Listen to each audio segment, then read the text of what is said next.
Good morning students. Lesson number 9 पढ़ रहे थे हम लोग, उप सह संयोजक यौगिक, उप सह संयोजक यौगिक। लेसन नंबर 9 के बारे में बात हो रही थी। लेसन नंबर 9 के बारे में जो बात हो रही थी वो रही थी उप सह संयोजक यौगिकों के बारे में हम लोग डिस्कस कर रहे थे कि लेसन नंबर 9 है, उस लेसन नंबर 9 में उप सह संयोजक यौगिकों के बारे में बात की जा रही, क्या होते हैं उप सह संयोजक यौगिक। ठीक है, तो ये मैंने आपको बता दिया था इस चैप्टर में कि योगात्मक यौगिकों के बारे में मैंने आपको बता दिया योगात्मक यौगिक क्या होते हैं। फिर मैंने ये बताया योगात्मक यौगिक दो प्रकार के होते हैं, एक मैंने बताया था द्विक लवण, एक मैंने आपको क्या पढ़ा दिया था संकुल यौगिक। ठीक है, संकुल यौगिक। तो यहाँ तक मैंने इस चैप्टर में आपसे स्टडी कर ली। ठीक है, अब हमारे पास जो 2014 में क्वेश्चन हमको एग्जाम में मिला, वो 2014 में क्वेश्चन मिला अंतर द्विक लवण में कि एक तो मेरे पास द्विक लवण है, एक मेरे पास क्या है संकुल यौगिक है। तो द्विक लवण और संकुल यौगिक में क्या अंतर होता है, द्विक लवण और संकुल यौगिक में क्या अंतर होता है, ये क्वेश्चन मुझे एग्जाम में मिला। द्विक लवण में और संकुल यौगिक में क्या अंतर होता है, ये क्वेश्चन मुझे एग्जाम में मिला।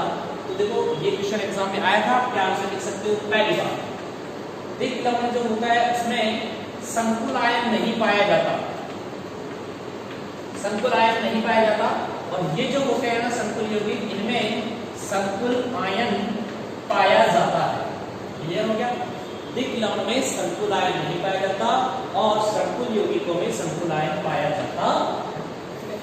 दूसरी चीज जो हमको लिखनी है, इनका जो होता है ना, इनका पूर्ण आयनन होता है, पूर्ण आयनन होता है। यहाँ क्या लिखेंगे, यहाँ ये लिखेंगे कि इनका पूर्ण आयनन नहीं होता है, इनका पूर्ण आयनन होता है और इनका पूर्ण आयनन नहीं होता। लिखेंगे। उसके बाद में तीसरा क्या लिखेंगे कि ये सभी व्यक्तिगत आयनों का परीक्षण देते हैं, ये सभी व्यक्तिगत आयनों का परीक्षण देते हैं। और ये क्या लिखेंगे, ये सभी व्यक्तिगत आयनों का परीक्षण नहीं देते, ये सभी व्यक्तिगत आयनों का परीक्षण देते हैं और ये सभी व्यक्तिगत आयनों का परीक्षण नहीं देते। ठीक है, फोर्थ अगर मैं लिखूं, पहली बात इनमें संकुल आयन पाया जाता है, इनमें संकुल आयन नहीं पाया जाता है, इनमें संकुल आयन पाया जाता है। एक और चीज, ठोस अवस्था में स्थायी और जलीय में अस्थायी। ठीक है, ये ठोस व द्रव दोनों में स्थायी है, ठोस व द्रव दोनों में स्थायी होते हैं। ठीक है, तो एक सवाल 2014 के एग्जाम में मिला, 2014 का जो एग्जाम हुआ था Rajasthan board of secondary education का, RBSE के नाम से, उस एग्जाम में क्वेश्चन आया कि द्विक लवण में और संकुल यौगिक में अंतर लिखिए। तो उनको क्या लिखना था कि द्विक लवण और संकुल यौगिक में पहला अंतर तो यही है कि द्विक लवण जो होता है उसमें संकुल आयन नहीं पाया जाता और ये जो संकुल आयन होते हैं उनमें संकुल आयन पाया जाता। तो पहला डिफरेंस हो गया। दूसरा डिफरेंस था कि ये इनका पूर्ण आयनन होता है, परिभाषा में लिखते हैं कि द्विक लवण का पूर्ण आयनन होता है, संकुल आयन का पूर्ण आयनन नहीं होता। उसके बाद में ये लिखना है कि इनका पूर्ण आयन होगा तो जिनसे ये बने हुए हैं, ये जिनसे बने हुए हैं उन्हें कहते हैं व्यक्तिगत आयन। तो ये सभी व्यक्तिगत आयनों का परीक्षण देते हैं और ये सभी व्यक्तिगत आयनों का परीक्षण नहीं देते।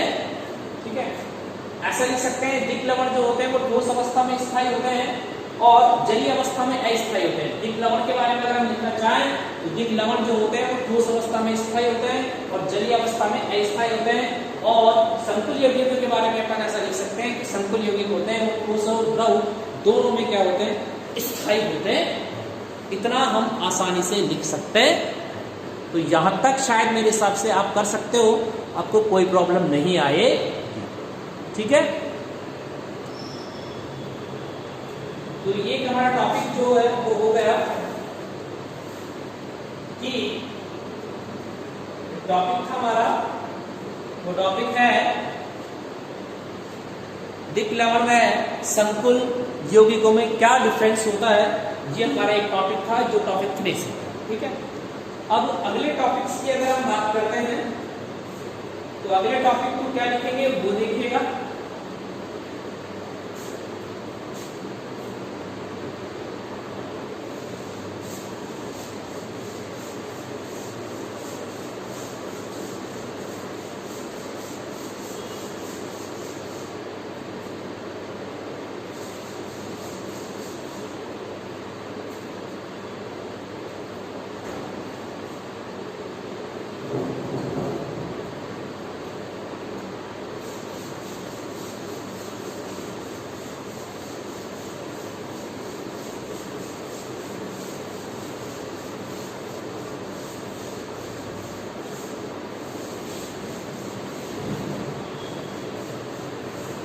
देखिए अगला जो टॉपिक है वो है उपसह संयोजक।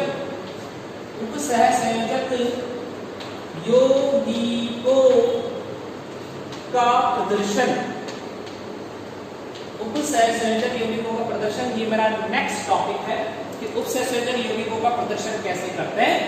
ठीक है, तो आप ऐसे लिख सकते हो, देखो बेटा मैंने यहाँ पर लिखा K4FeCN6 लिख दिया, K4FeCN6 लिख दिया। तो ये जो मैंने K4FeCN6 लिखा है, इसको अगर मैं देखता हूं तो इसके दो भाग हैं, 4K पर आएगा प्लस, और यहाँ मेरे पास क्या आएगा, यहाँ प्लस का साइन लगाते हैं FeCN6 और ये 4 माइनस आएगा। ठीक है, 4K पर तो आ रहा है प्लस, साथ में क्या आ रहा है FeCN6 4 माइनस, 4K पर तो आएगा प्लस और FeCN6 4 माइनस आएगा।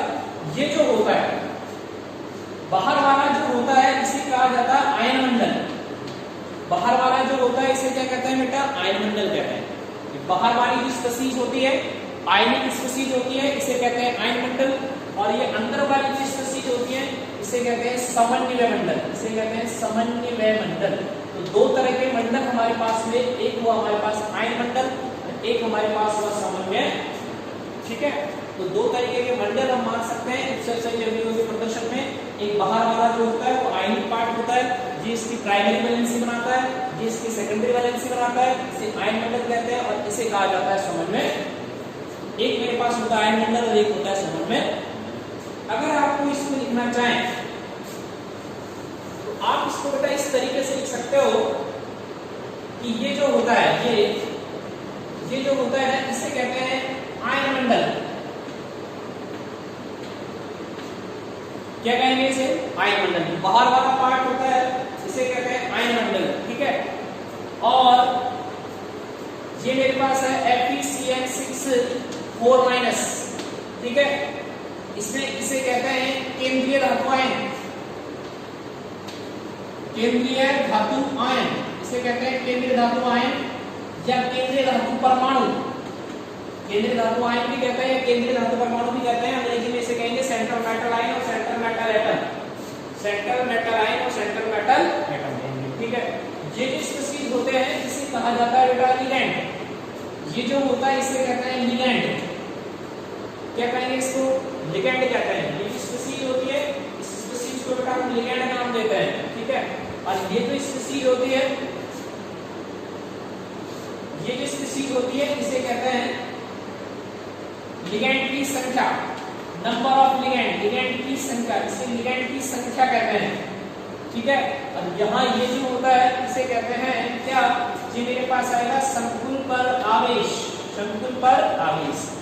तो जब उपसह संयोजक यौगिकों को प्रदर्शित करते हैं तो मैंने लिख दिया, जब उपसह संयोजक यौगिकों को प्रदर्शित करेंगे तो मैंने लिख दिया K4FeCN6।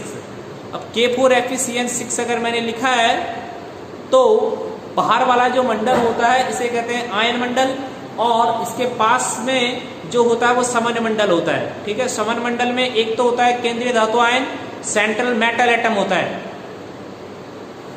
केंद्रीय धातु आयन होता है, केंद्रीय धातु आयन को सेंट्रल मेटल एटम या सेंट्रल मेटल परमाणु कहते हैं।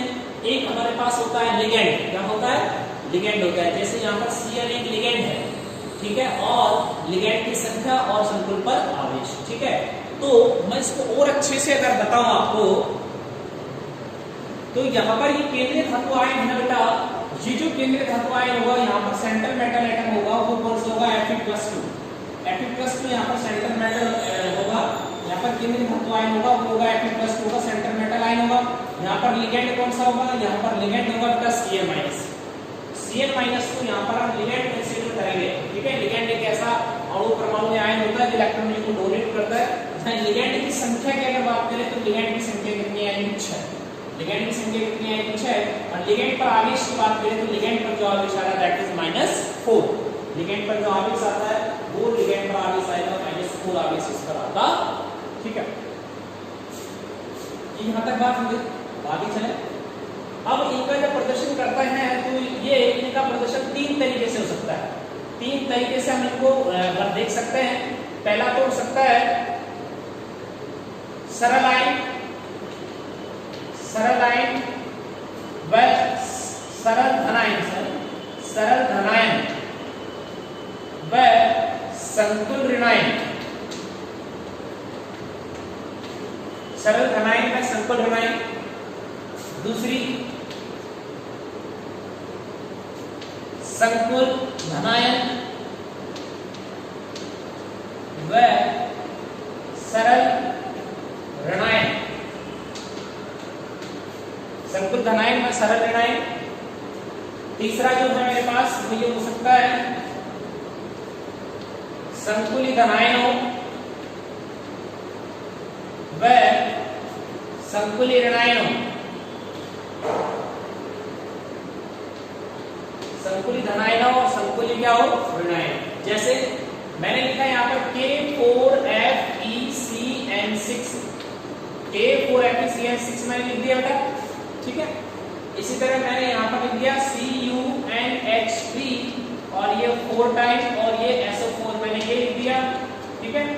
यहाँ पर मैंने क्या लिख दिया, यहाँ पर मैंने लिख दिया CONH3 6 टाइम और यहाँ मेरे पास क्या आ जाएगा, यहाँ मेरे पास आ जाएगा CrCN6, ये हो जाएगा, ठीक है।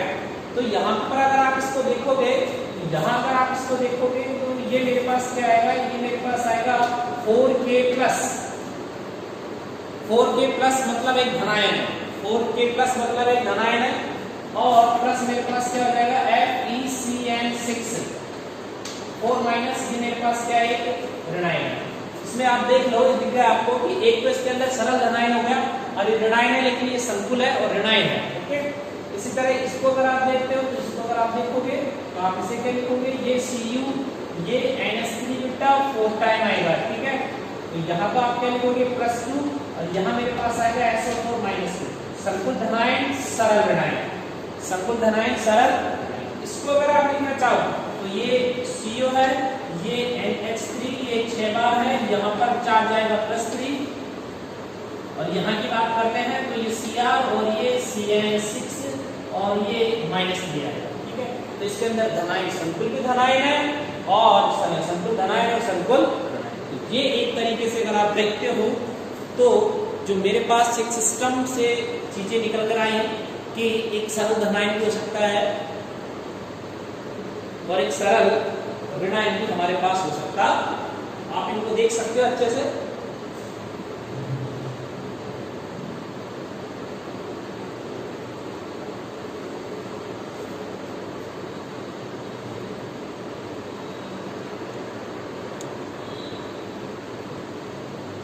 ठीक है,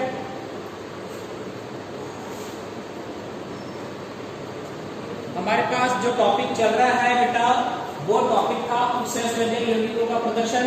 उपसंयोजक यौगिकों के प्रदर्शन को हम ऐसे लिख सकते हैं K4FeCN6, K4FeCN6। यहाँ पर K4 को आयन मंडल कहा जाता है और यहाँ पर ये FeCN6 होता है ना, इसे समन्वय मंडल कहते हैं, इसको आयन मंडल कहते हैं और इसे क्या कहते हैं समन्वय मंडल। एक मेरे पास आयन मंडल हो जाएगा, एक मेरे पास क्या हो जाएगा समन्वय। अब यहाँ पर Fe जो होता है, इस Fe को कहते हैं सेंट्रल मेटल आयन, केंद्रीय धातु परमाणु या फिर केंद्रीय धातु आयन। यहाँ पर Cl है, Cl को कहा जाता है बेटा लिगैंड। Cl को क्या कहते हैं लिगैंड्स कहेंगे। जो Cl होगा इस Cl को हम लिगैंड्स के नाम से जानते हैं। इसी तरह यहाँ पर लिगैंड की जो संख्या आ रही है वो कितनी आ रही है 6। यहाँ पर Cl की संख्या 6 है तो ये लिगैंड है Cl, तो लिगैंड की संख्या कितनी कंसीडर की जाएगी यहाँ पर 6, तो लिगैंड की संख्या कितनी हो जाएगी 6। अब यहाँ पर संकुल आयन पर क्या आवेश आ गया, संकुल आयन पर आवेश मेरे पास क्या आ गया, संकुल आयन पर जो आवेश आया दैट इज -2। संकुल आयन पर आवेश कितना आ गया -। अब इनको 3 तरीके से हम दर्शा सकते हैं। 3 तरीके से अगर हम इनको दर्शा सकते हैं, ठीक है। देखो एक बार फिर से आपको और बता देता हूँ, इसमें एक और एग्जांपल लेकर के।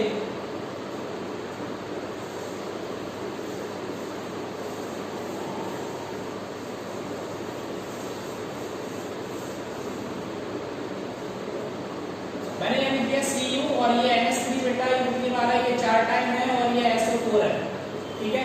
तो अगर हम इसको लिखना चाहें तो ये तो क्या है केंद्रीय धातु आयन है, ये क्या है केंद्रीय धातु आयन, ये केंद्रीय धातु आयन है, ठीक है। ये जो मेरे पास होगा इसे क्या कहेंगे लिगैंड, क्या कहेंगे इसको लिगैंड कहेंगे। यहाँ पर ये क्या आएगी लिगैंड की संख्या क्या आएगी ये मेरे पास आएगी लिगैंड की संख्या, तो ये मेरे पास लिगैंड की संख्या हो गई। और ये मेरे पास क्या आएगा, आवेश।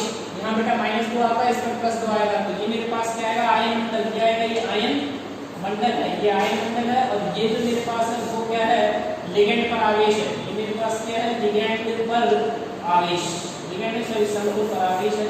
ये जो मेरे पास है दैट इज वो है संकुल पर आवेश। ये 4 चीजें मेरे को देखने को मिल गई, केंद्रीय धातु आयन, लिगैंड, लिगैंड की संख्या, लिगैंड पर आवेश और ये आयन दल। अब इनको 3 तरीके से हम दर्शा सकते हैं। पहला तो होगा सरल धनायन और संकुल ऋणायन। इसमें देखो ये पोटेशियम है, ये सरल धनायन है, और ये पूरा जो होता है ये संकुल ऋणायन है। देख लीजिएगा, पोटेशियम सरल धनायन है, ये पूरा एक संकुल ऋणायन है। एक केस उल्टा हो सकता है, एक इसके अंदर सरल धनायन हो और एक इसके अंदर सरल ऋणायन हो। ये तो देखो यहाँ पर CuNH3 4 टाइम SO4, यहाँ पर देखिए ये क्या है, ये सरल धनायन है, वो संकुल धनायन है, और ये सरल ऋणायन है। ठीक है, एक कंडीशन ऐसी हो सकती है कि ये संकुल धनायन हो और ये संकुल ऋणायन हो। ये धनायन है, ऋणायन है। मान लीजिए सर दोनों ही ऋणायन, दोनों ही सरल हो, जैसे NaCl, इसके अंदर ये भी प्लस है, ये भी माइनस है, सरल धनायन है, सरल ऋणायन है, लेकिन ये उत्सर्जन यौगिक नहीं है।